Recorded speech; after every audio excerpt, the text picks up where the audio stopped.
Good morning, everyone. So welcome and thanks so much for being with us for the Art of Possible Business by Design.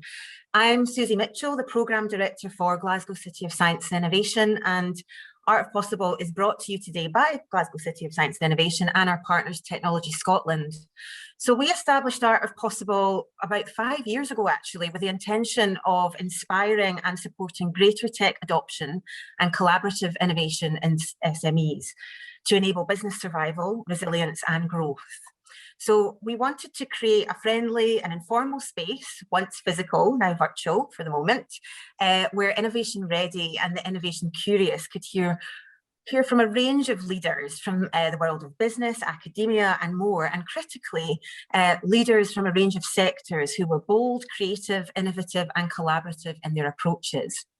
So today, our eclectic panel will talk about how bringing together diverse minds, disciplines and technologies can open up a world of opportunities in tackling challenges faced by business and society. So we hope that you will leave us both inspired and informed by their stories, which will probably cover successes and also how they navigated those bumps in the road. And we hope you'll pick up practical insights, no matter what your sector, your business, your organisation. We want to help you to create creative change across dimensions of your own organisation. At this juncture, I'd really like to thank our chair and our speakers for contributing to today's event. We really appreciate you all being here, and for Helen and our team for pulling all of this together. So a little bit of housekeeping before I introduce you to our chair. So we are recording today's session, which will be shared after the event online through Glasgow City of Science and Innovation and the CanDoInnovation.Scot websites and social media. So if you'd rather not be recorded, just make sure your video is turned off now.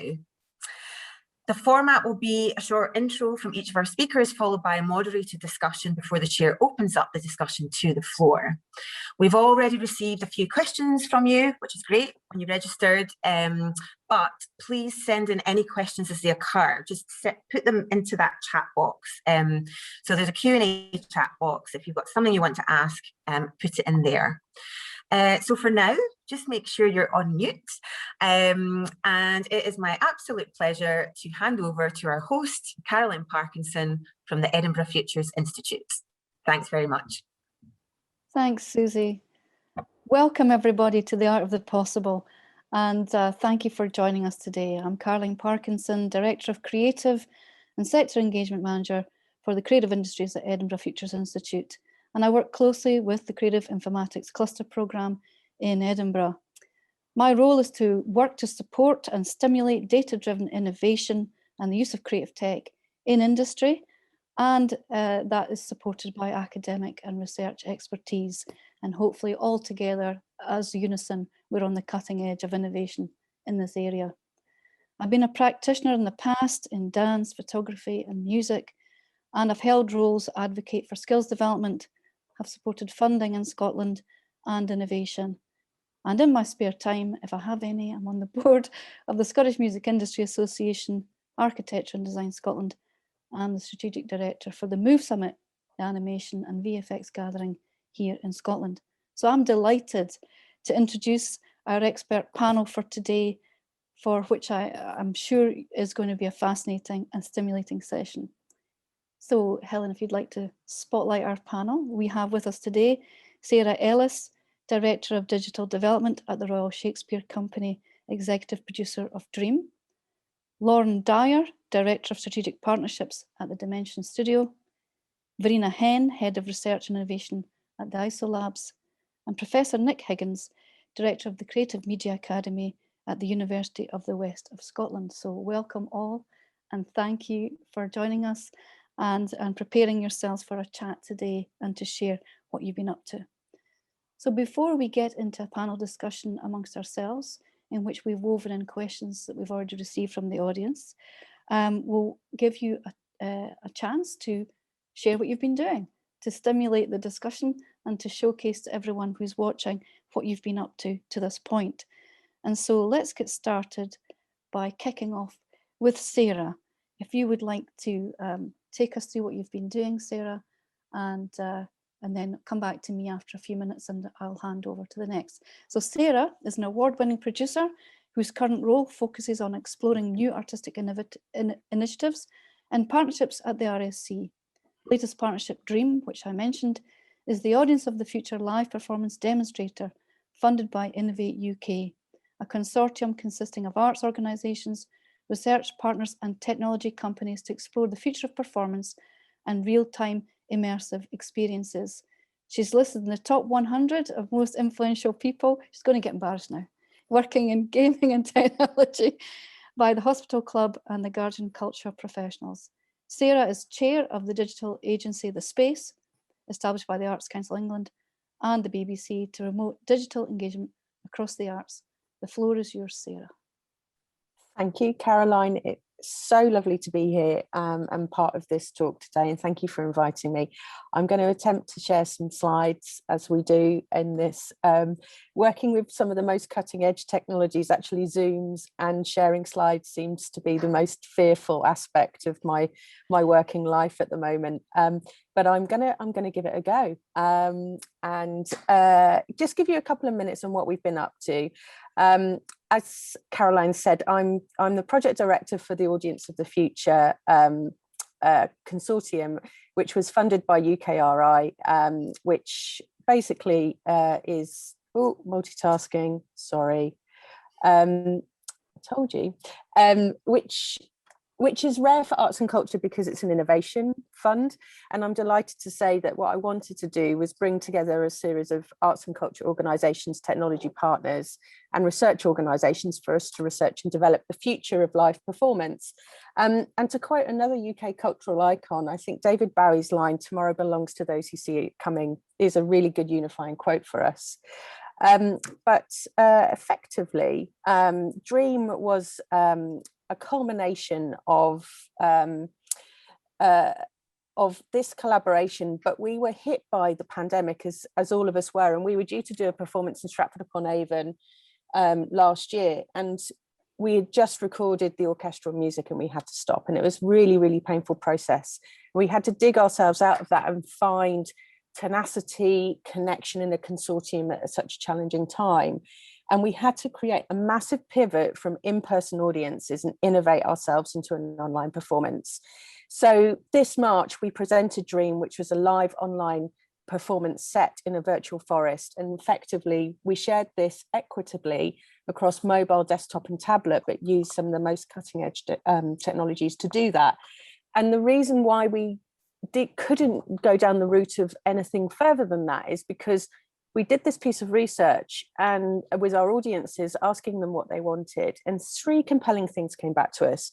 Audiences were craving togetherness, they were craving liveness, but there's a huge digital equity in people's homes. So in a pandemic, we used all the technologies that we were looking to use, motion capture, game engine technology, all real-time tech, converging traditional show control in with game technology, and we were using Unreal to achieve this in the COVID space. This is the volume that we had, 7 by 7 meter performance volume, all bubbled with a video LED screen that you can see. It was 7 by 7 meters in the volume. We made a 7 kilometer by 7 kilometer virtual forest, which is the world of the play. Here's a character that Cobweb, and we were playing with scale, that you went into the trees of the forest. But also not only that, we were looking at how you could look at performance, and here is some face tracking, and this is Mustard Seed, who is in the mycelium network of the forest. So we were completely reinventing what people expected Shakespeare to be. This is moths, and these are the fireflies, and there was a form of interactivity in the forest where you could be a firefly within the experience. And we were testing different forms of audience engagement. I know this is Caroline's favorite slide, which is channeling Kate Bush here, but this gives you a sense of the performer and what the audience were experiencing. But some of our biggest reflections and learning and shifts in our business model were that we knew we had an audience, we were bringing audiences together, but we didn't have the platform or the infrastructure to distribute it beyond that made it a meaningful event. So we had to make that for ourselves. And so we weren't only building a performance, in some of the most challenging times around live performance, but we were also creating a new audience experience. And so some of our reflections upon this, and something that I think that the impact of COVID in particular as well, and looking at the complexity of how we move forward with this, is our audiences can tell us so much about how we should iterate and move forward. And that actually homes are now cultural spaces. We can define them as cultural space. And what does that mean for us? What are the commercial and business opportunities around that?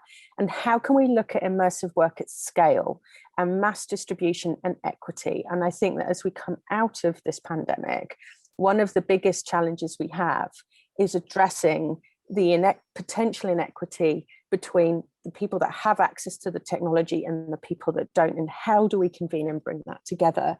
And I think that that collaboration allows us to look at that and its potential. Thank you. Thank you very much, Sarah. That's absolutely fantastically inspiring. I love all this stuff. It's so exciting. And I love what you said about the home being a cultural space. That's fantastic. So let's then move on to Lauren Dyer, Director of Strategic Partnerships at the Dimension Studio, if you'd like to spotlight. There you are. Hi. So Lauren is responsible for long-term creative and strategic partnerships with brands, agencies and industry bodies working to drive forward the development and adoption of volumetric, mixed reality and real-time technologies into different sectors. This includes working with clients such as Balenciaga and Eurosport to use mixed reality technology and create new virtual products. With a resume including The Mill, Media Monks and Stink Studios, Lauren has worked on some of the world's first interactive films and immersive social content, producing tailor-made projects for Facebook, Instagram and Snapchat.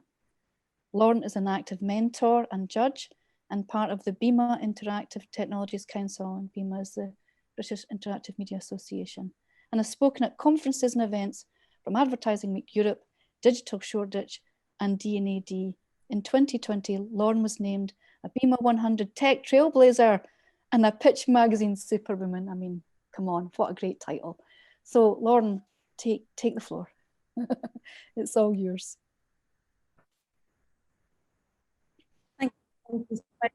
Thank you so much, my love. That's a lovely introduction, and thank you very much for inviting myself and Dimension to be here. I'm going to get Helen to drive my slides today, so that's really exciting. So if Helen, if you could pop up my slides, that would be amazing, and we can go through those as I go on. So as mentioned, I'm the Director of Strategic Partnerships at Dimension Studios. We are a new breed of production company that specifically focuses on content creation within the virtual production realm. We specialise specifically within virtual humans, virtual worlds, and we use real-time engines such as Unreal to get us to where we need to be in this new era of creating content. And today I'm going to be talking a little bit more about the contributions and consideration factors that go into these types of projects. And I've got a little bit of a taster of one of our projects that we've recently done just to kind of tie it all together. So if we could go on to the next slide, please, Helen. The landscape is massively changed. Emerging technology has been at the forefront, I suppose, in this COVID and post-COVID environment, where we have been kind of forced, I suppose, as a collective, to use XR to have a shift in how people see and consume content. And innovation's really driving that content forward at pace. You know, film, sports, music, we've seen quite obvious traction in those environments. However, there's a huge shift and potential.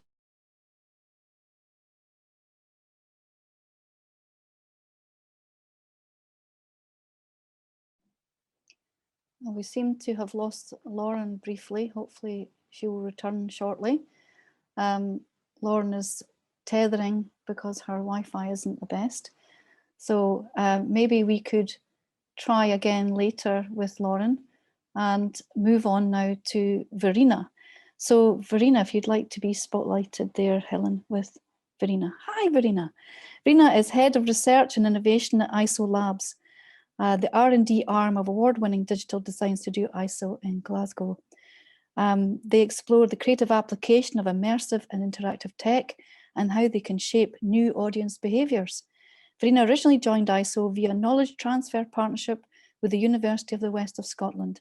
And the objective was to introduce a research-led philosophy that can translate into tangible commercial returns and strategic change within the studio. Verena's work now includes creating proof of concept demos and prototypes to illustrate these new opportunities and to help de-risk concepts which are dependent on these emergent technologies.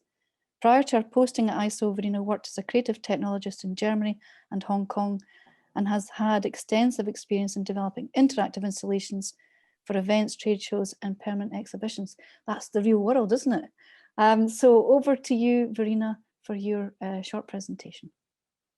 Thank you very much, Caroline, for this lovely introduction. Let me just share my screen with you all. There we go, and my keynote. So yeah, I'm here today to talk about ISOL Labs, but I think before I do this, I'll just give you a very brief overview who ISO is and what kind of projects we do. So this is a clip from our show reel. We're a cross-discipline design studio based in Glasgow, and we design, create, and develop large-scale immersive installations for museum, galleries, and heritage sites and visitor attractions. And our creative practice spans from traditional filmmaking to animation, motion graphics, development of interactive and immersive, as well as online and app-based experiences. So we've taken our core skill set of creating beautiful digital graphics and taken them out of the screen and kind of into these spaces, as you can see with this is the Epic Immigration Museum in Dublin. Then about 3 or 4 years ago, we started forming ISOL Labs, which is now our dedicated R&D facility. And I think as designers, we've always been curious and we've always done R&D on the job, but it's not always easy to balance that with a busy production schedule. And sometimes on commercial projects, the client's interest doesn't align with the things we would like to research. So we founded ISOL Labs as a way to work on more blue sky projects, to do very experimental and very cutting edge stuff. And I've chosen this visual that you can see in the background here to sort of highlight the slate of projects we're working on. And it really spans a range of different technologies and different areas of interest and investigations. So to me, ISOL Labs has kind of 3 key aspects in how it operates alongside the main studio. First of all, it's a source of inspiration and a way to highlight new opportunities to the studio. So quite often in the lab, we will try a new technology and then share our knowledge and findings with the design teams. And they then go away and think even more about the potential creative opportunities. And they can use ISOL Labs as a resource to help them with their designs, so they don't need to learn all the technologies from scratch, and we kind of can collaborate and work together within the studio. Secondly, as Caroline mentioned, we de-risk a lot of our own projects. So through ISOL Labs, we can very, very quickly turn around a proof of concept or a prototype and showcase the kind of caveats that come with certain technologies. So this often helps us shape our creative response to a client's proposal. And it helps us advise them what technology response might work well and which ones might not work in their respective exhibitions. And then lastly, ISOL Labs was set up with collaboration in mind. And we work a lot with academia, cultural institutions, individual artists and people from the performing arts. And these are often much smaller projects compared to our museum and exhibition designs. And it's amazing if these research projects come with a bit of funding attached to them, but often it's the case of us underwriting a lot of the work we do because we're really excited by a project and by an opportunity. And it's really interesting to us and maybe can bring some mutual benefit to both partners. So yeah, in fact, I joined ISO through a partnership, which was the knowledge transfer with UWS. And I'm sure Nick will talk a little bit more about this in his presentation. But it was the first big partnership that we did. And the funding we received from Innovate UK was absolutely crucial to getting ISOL Labs off the ground and building that space, time, and resource for us to do R&D in-house. And since then, we've done a number of different cross-sector collaborations and partnerships. And they're really exciting because you start seeing things from a different point of view and you gain all these new experiences. But they can also be very challenging, especially when there's a lot of partners involved. And I'm sure Sarah will know from the DREAM project, where there's so many different organizations and institutions working together. So I'm really excited to be on this panel today and chat with you all about the benefits and the challenges around collaboration. Thank you. Thank you, Verena. That's fantastic. So exciting, and you cover such a wide range of disciplines because you're working with clients in the creative industries and out with. So I think that was really fantastic insight. So we're going to go back to Lauren. Is Lauren with us? Yay! So Lauren, I'm going to just hand back to you and you can pick up from where you left off. And Helen, if you'd like to put Lauren's slides up, which I believe was at the second slide. And you can take it from there, Lauren. Apologies, everyone. It wouldn't be a presentation if there weren't any technical difficulties. Unluckily, it fell today.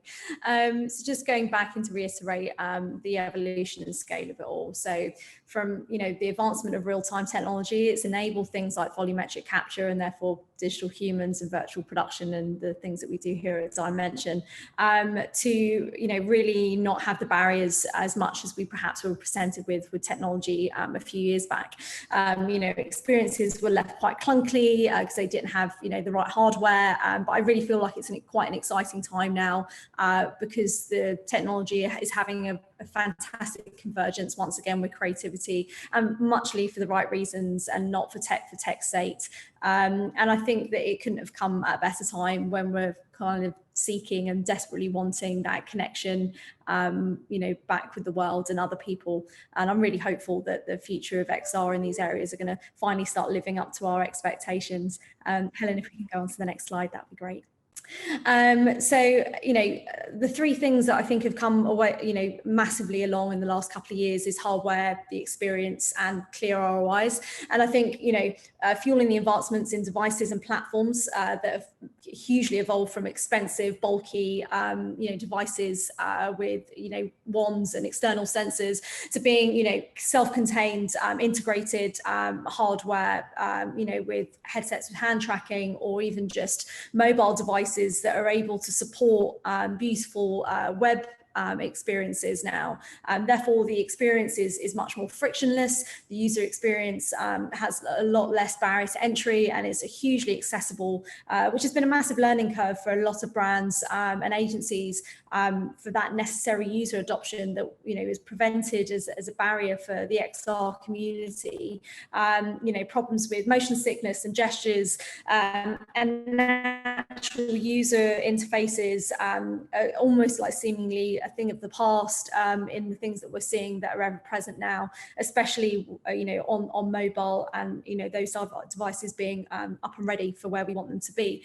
And most importantly, we're finally seeing a clear ROI, on these types of projects. For so long, digital was always seen as the expensive, but not necessarily the needed thing of a project.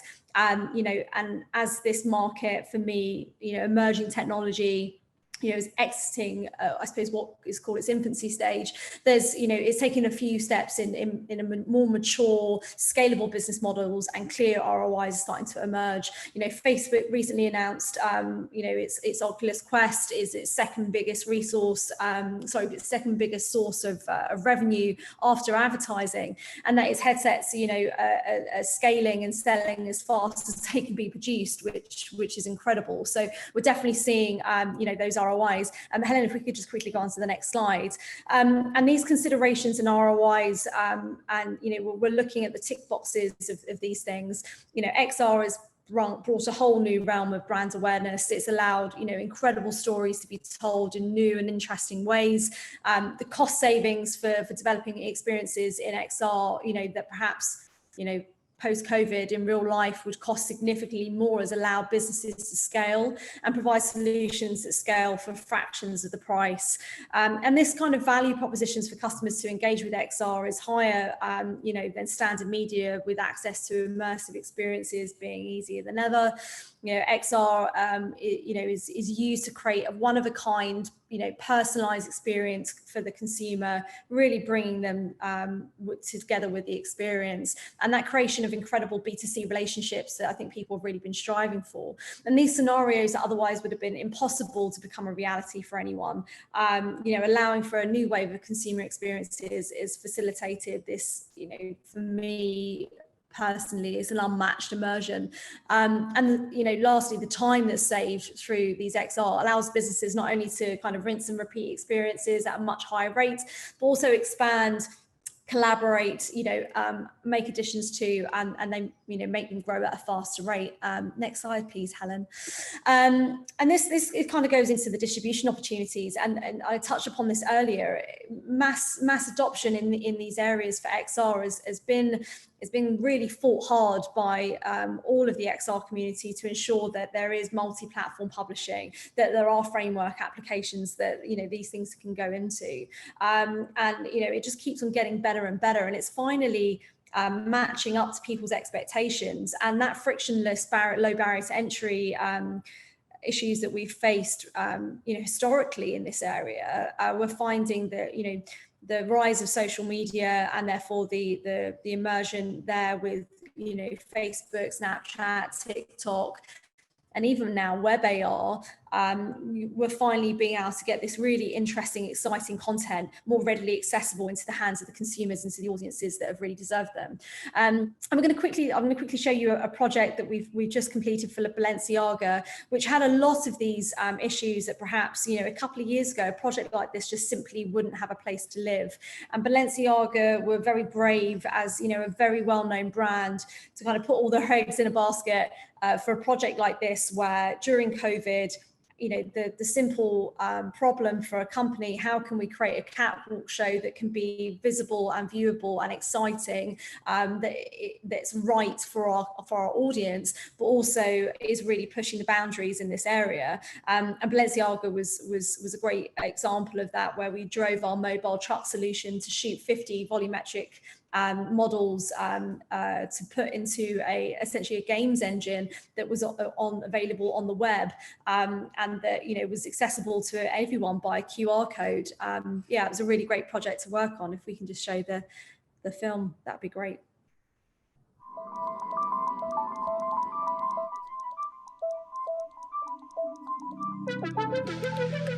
Volumetric capture,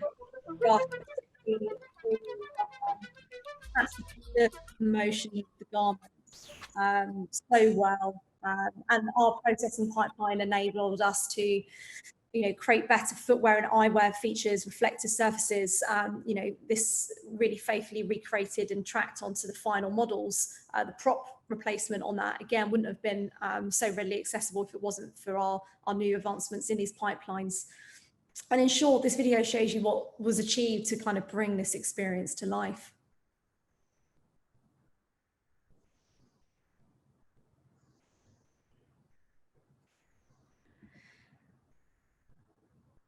Finally, if we can go on to the last slide. So this is, a very web-based game that players use an interactive journey, exploring the brand's full collection, modeled by these 50 volumetric characters. Realistic avatars and games text, such as the Unreal Engine, will always continue to advance and converge. And for fashion brands specifically, this has unleashed a very innovative and creative way to tell stories and launch collections in sustainable ways. And kind of what Balenciaga achieved by creating this project was a beautiful 3D web experience that really blazed a virtual trail specifically within fashion, but also very accessible to other verticals as well. And lastly, the storytellers and creatives, the 2020s are going to completely redefine content. Virtual concerts, virtual reality to mobile AR and mixed reality broadcasts were truly at the start of something amazing.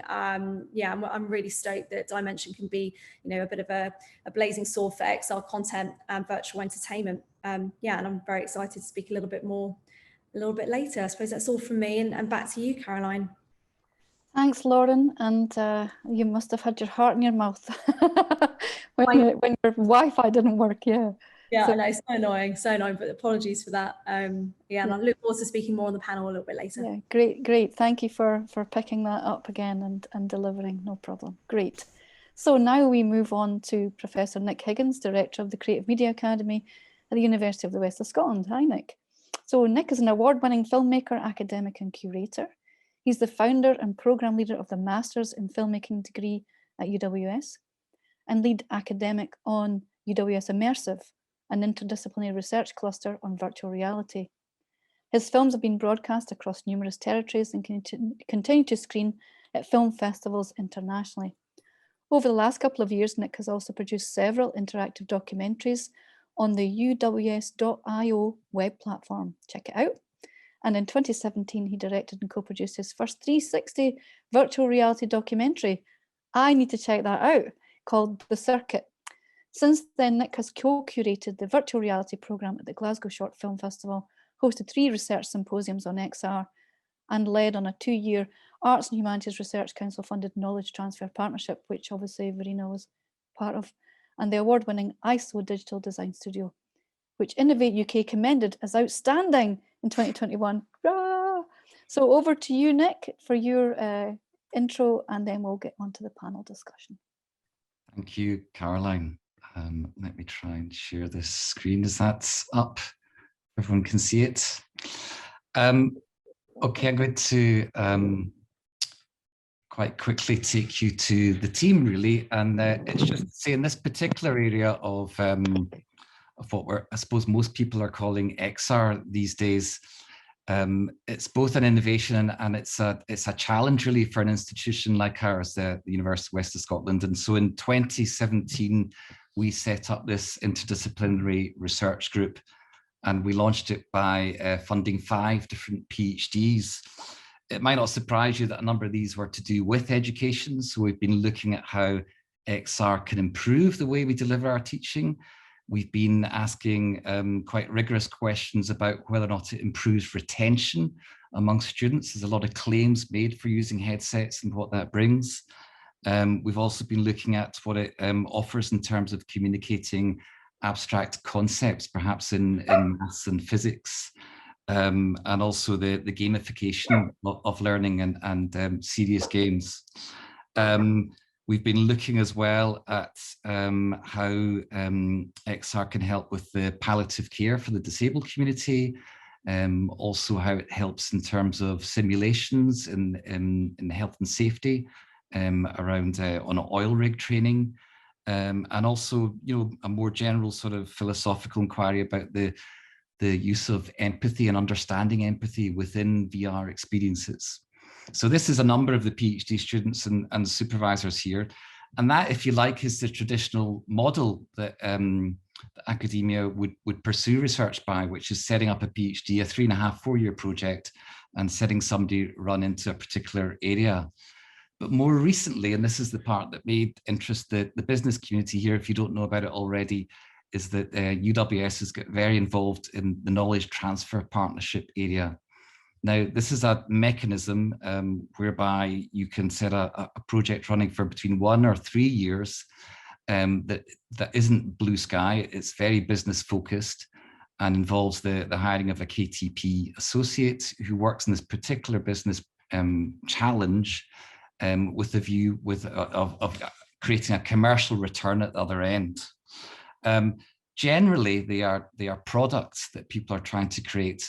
But in our case, what we were doing with ISO was looking to create a service, which is something quite distinct.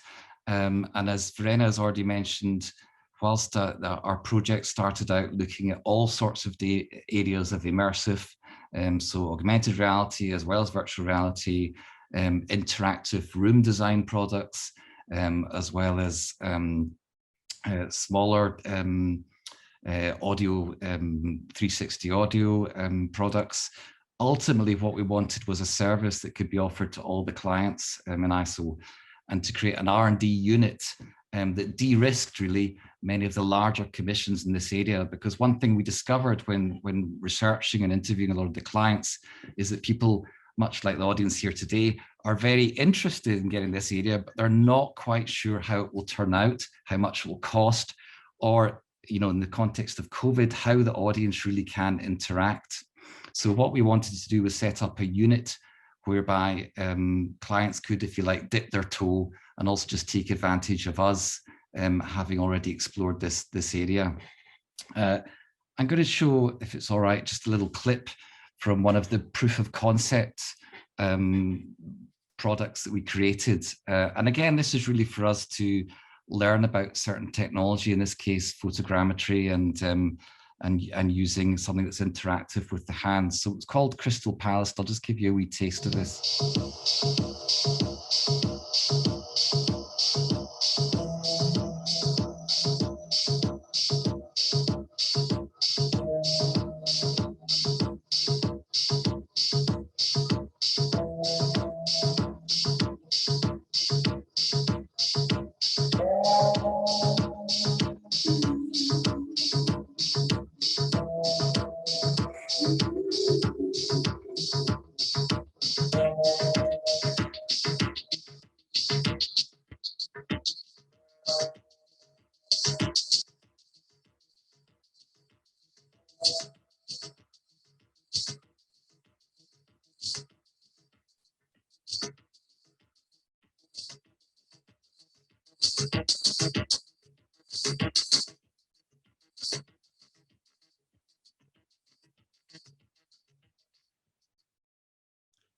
So this was a room scale interactive that we premiered at the Glasgow Short Film Festival VR Sidebar that we also co-curated.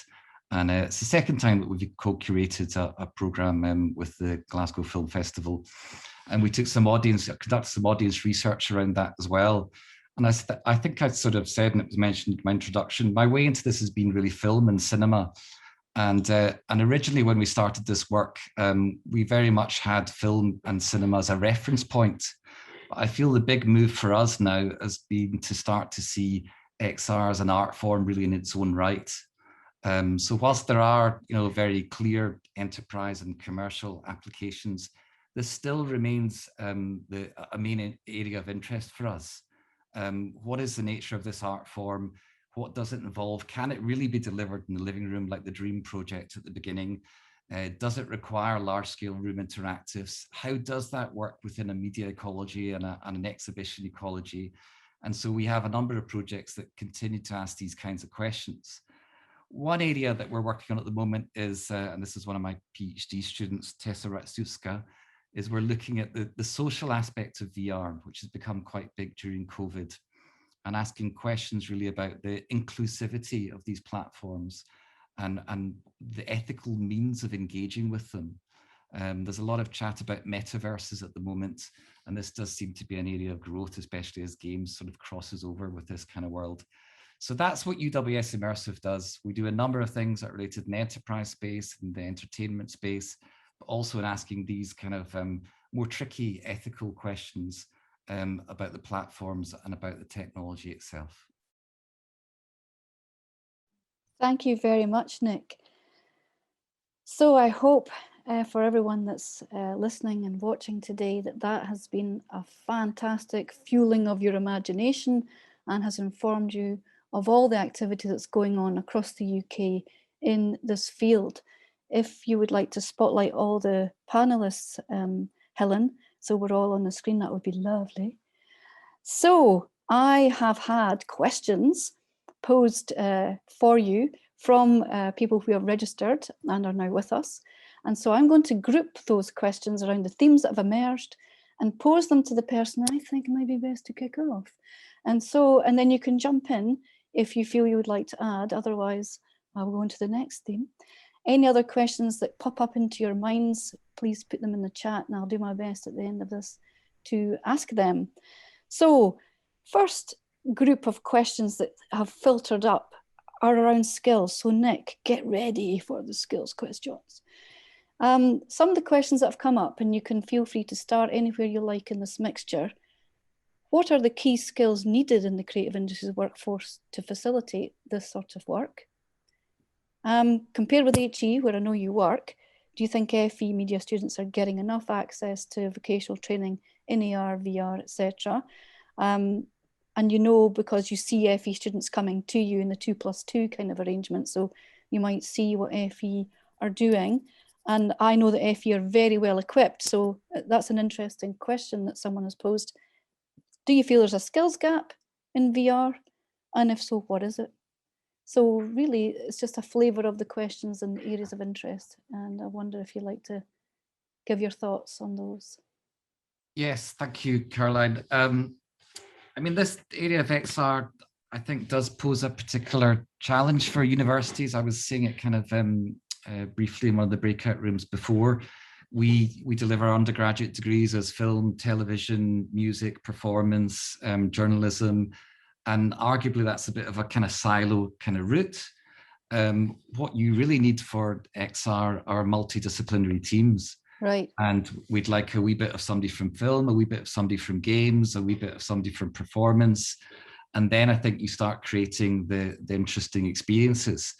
Now, as I say, at a postgraduate level, it's possible to bring together those sorts of skills. And those degree products are only just starting to emerge. We have a creative computing degree that dips its toe into that. But I'm going to give a shout out to a master's program in Bristol that I actually think is the sector leader in this, so I don't mind saying that. But that's really what you want. So what you're looking for, I think, I mean, you understand that at a certain level, having a technical understanding of how things work is really vital and really important. But the level that I think most people are talking about here in terms of innovation does require something more advanced, which is why as I was sort of saying to the PhDs, you know, and they're very much practice-based PhDs, or even the KTP as a sort of mechanism for engaging academia. I think that is really helpful for companies. But the main thing, the main skill for the students really is a kind of agility. And I think for them to sort of have this ability to be aware of the different art forms and where they cross over. As I sort of said at the end of the presentation, I do not feel that this field is settled in any way, really.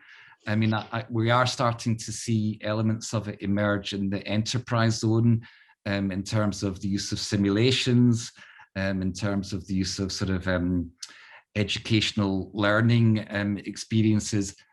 But in terms of both advertising, entertainment, and let's say theatre performance, I think we're still finding our feet. Yeah. So anyone that you want to bring into that, you need them to have that kind of agility and to be up, not to be scared of the technology, but equally not to be too hidebound to what it's done before. And, right. and so it's the multidisciplinary sort of aspect that I think is. I would love to pick up on that thought, and I'm going to move on to ask Sarah, first of all, about that thought. But before I do that, I'm going to ask the audience how they feel about the skills area, and ask you to use the response reaction button, and with a little smiley face and the cross, to use the green or red buttons in answer to this question and get a wee bit of a straw poll. Do you feel there's adequate signposting and support to develop and address tech and digital skills gaps in this area? So if you'd like to vote now, that would be interesting to get your view on that.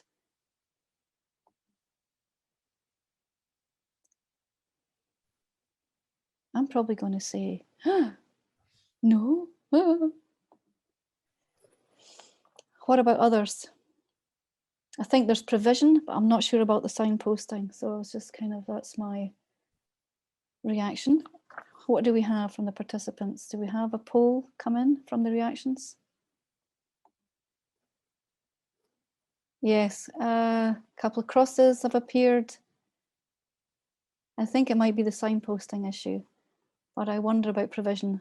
So thank you for your reaction there, and thanks, Nick, for your answer on skills. So I wanted to pick up on what you were saying about interdisciplinary working and how we're finding our feet in theatre performance with this technology. So Sarah, obviously you've been experimenting in this area with Dream and The Tempest. So I just wondered how you felt about how easy has that been? Have you discovered barriers either with the tech, the client, the audience, or even the performers? Or is it about scripting? And what do you think has been the biggest barrier to your innovation in this area? I mean, gosh, what a mine of questions there. I know. That You just pick the one that you feel you want to respond to, really. It's, as I say, it's a group of themes from the audience. But they're all the things, that what you're saying are all the things, and they're all the questions, and they're all the opportunities, and they're all the barriers at the same time, and right. which is a delightful, which is why interdisciplinary and why we have to sort of come out of our silos is so crucial right now, because only good can come from collaboration.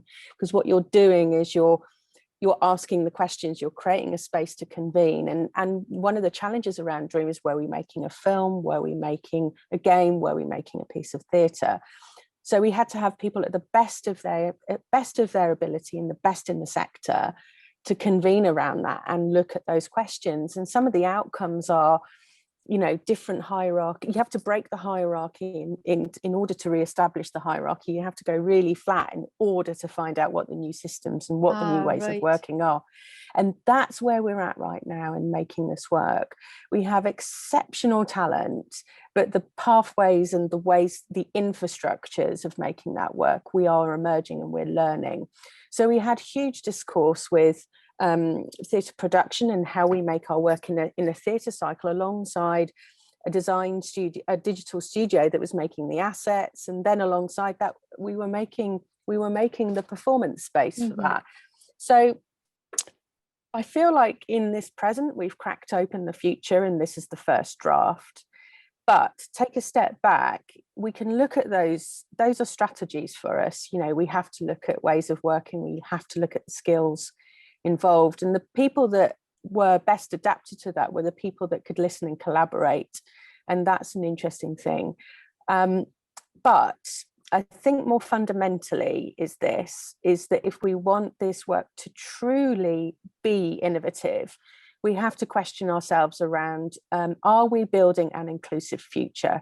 Are we thinking about the generation of content creators that are doing this themselves, and what relevance do we have in that space? And that if we think about XR, if we remove ourselves from the device and the tool, but think more holistically about what XR means in this generation, that's a really interesting, compelling question around audience. And then if we think about the diversity of work that's possible through that, and not sticking back to our cultural norms, it's going to be a really exciting time for us. But within that, we need a plurality of voices. We need a really wide range of work coming through. We need a really wide range of thinking. And we also need to remember that we will be bringing our cultural biases in and our cultural tropes of making. And that's where interdisciplinary and that's where collaboration are really brilliant to challenge that and also find and innovate. And I think that's the audience has to be at the heart of that. And at the moment, it's not equitable. It is not it is not enough. People, we have people that don't have a strong enough internet connection in their homes. We have to address that inequity. Otherwise, we will create a disparity, and we will create a certain type of work rant over. But yeah, that's how I feel about it. Yeah, there's a lot there that you posed back to us to think about as well. So thank you for that. And I wanted to come on to think about the actual tech and its applications, and turn to Lauren and ask you a couple of questions from the audience about what do you think is the wider potential for the use of this tech, you know, enabled through creativity and creative tech expertise into other industries and other sectors. I mean, obviously you've shown there an example with fashion, which was fantastic. And, you know, what's the role of yourself as a designer in that space? Yeah, so it's an interesting question. Yeah, I think kind of the vision of what we all thought we would be by now, and the expectation again is still a marriage that's trying to line up. I think without trying to use the usual buzzword references, the metaverse is a really interesting one that I'm starting to see if kind of play out in that Ready Player One-esque space that people are so excited for. And I really hope that we have probably a better version of that by the time it rolls around. And, you know, you can call it what you like, the metaverse or spatial internet. The moment that we start experiencing the internet without having to necessarily go on it with like new devices and real-time tech, we'll actually start being able to experience the, you know, the potential of this. I think, you know, naturally we've all been shifted more online. You know, I think that would have naturally happened in a non-COVID environment, perhaps a bit slower. But there's a new intrigue and kind of want for, you know, creating things online, you know, whether or not it's a representation of yourself or living in another world. And I think that's so applicable, like games like technology is so applicable now to many different areas. Obviously, during my presentation, I touched very briefly on healthcare and training. And, you know, I think, you know, creating a world where that is a lot more accessible and helping people using tech to enable people to create really interesting content that helps for the better or tech for good, I think is a really interesting area. And we're seeing a huge uptick in intrigue, not just in, you know, the entertainment and the arts, which I feel naturally falls into this space very well, as I mentioned earlier. But I think, yeah, that's a really exciting area for content creation for me, because I feel that it's been quite samey and, you know, a little bit, you know, if I use the word boring, you know, I feel that XR can bring, you know, some really interesting and exciting qualities that actually have purpose. You know, I think that's the biggest thing at the moment, is create content with purpose, not necessarily creating content for the sake of it. So if I could take that thought and move to Verena, actually, because it segues neatly into the questions around innovation, collaboration. And I was wanting to ask you, you know, a set of questions around that people have submitted around what is the most important element when embarking on a new partnership. Do you think the ecosystem has created enough support for you to enable your work? Because I know that you're innovating, researching, and then translating it to a commercial outcome. With the best will in the world, you know, you're not multimillionaires, so how is that process supported to reality? And how easy have you found it finding funding? Those are all really good questions. So in regards to what's the most important, I think it's still about relationships and both developing really good personal as well as professional working relationships. Because if you work with somebody on a long project, you want to surround yourself with people that you get along with. So making sure the relationship is good leads to better work naturally. And we're still learning about how you can enable and facilitate this process, how you run better workshops. We follow people like IDEO and Hyper Island, who are thought leaders in the world of design thinking, and like learning about different methodologies, how you can bring people into a room and converge, diverge, and then converge ideas, so that at the end of the day, you have something that is much better, a much better idea than any of the individuals could have produced. Yes, that relates to Sarah's point about diversity and the diversity of voices and the user as well in the room, so that you're all collaborating together. And I know that Nick is trying to encourage that in multidisciplinary working in education as well. So that chimes with all the panelists, in fact. So we're nearly at the close of the time that we have together. There was one question in the chat that I know has no answer. And because your eyebrows will go up when I ask it. But Susan's asking, what is the cost of making a production? And of course, every production has a different answer. So maybe it's how many zeros are in each production. If anyone wants to jump in and answer that before I wrap up, that would be fun to hear your thoughts. I'm keen to have a thought on that, because I suppose I in working in a production company, it's probably the question that we are put to the test on quite regularly. Yeah. And my view on cost is always 2 points. One is, what are you looking to achieve? Because I feel that for us specifically, time is more important than cost. Having more time to create something and collaborate gives us more time to find money or find a way of making it happen. And I feel that now more than ever, with things like the EPIC grants and various different supports from government initiatives and the arts initiatives, if something's got a great idea and a great creative, there's always a way to make it happen. But time is the thing that's the most precious. And I feel that, and probably Sarah has got a very similar opinion maybe on this, is that if you come with us with enough time, to create something, then great. The other part of it is that, often hard and fast, low budgets, low time, but, trying to make it happen is all down to resource and having the right amount of people working with you in the team. And I think that's what a lot of production companies find a little bit difficult, is that, trying to weigh up the priority of projects, because they all have different merits of value, and trying to work out what the best one is to put the best artists on to make it happen. Inevitably, sometimes the cost of something is quite high. But if you've done enough R&D or we've done enough research on something, sometimes we can bring down the cost by knowing that we've got a good enough pipeline to make that happen with one artist instead of maybe three. So there's ways of making things happen. I suppose in essence is, don't ever worry too much about the cost, because I feel that if something's got a good enough creative, it will live, and there will be a place to find a happy medium for all parties involved. Well, thank you. That's a good thought to end on.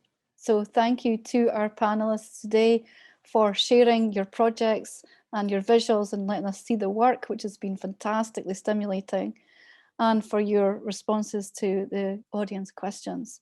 So if you are interested in continuing this conversation, you can see the recording of today's event. You can follow Can Do Innovation Summit on Twitter and LinkedIn, and the hashtag Art of Possible for updates. And that is where we'll be publishing details of the next Art of the Possible event on the 22nd of July, which will focus on the stories of the power of purposeful leadership and mindset shift in key drivers of digital transformation. Before we head off, we've set up a super quick poll, and Helen will put that in the chat. If you can give us a rating out of 5 for today, with 1 being the worst. Well, hopefully we weren't the worst, and 5 is the best. And if you have any other feedback or comments, please do put them in the chat. And if you've got ideas for topics for the future of this event series, yes, put them in the chat as well. We'd love to hear your ideas. And massive thank you to Helen and the team and Susie for putting this together today, and to our panel, and for all of you for attending and being part of Art of the Possible, and I will see you at some point in life as we work together to stimulate innovation in Scotland using this creative technology.